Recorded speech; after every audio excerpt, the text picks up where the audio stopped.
কি জন্য পাঠাইলা সাই রোজবাজের দুনিয়া ইশারাতে সব করাইয়া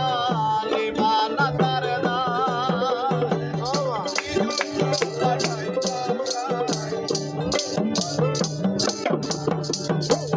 কি জন্য পাঠাইলা সাই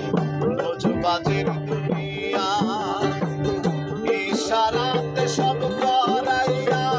নিবানা তার দায় ওরে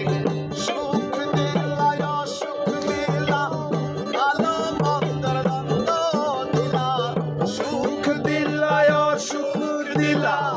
ভালো মন্দের দ্বন্দ্ব দিলা মন্দ ভালোর জীবন দিয়া শান্তি দিলা ও সাই রাব্বানা এই দুনিয়ায় পাঠাইয়া কেন থাকতে দিলা না ও সাই রাব্বানা এই দুনিয়ায় পাঠাইয়া কেন থাকতে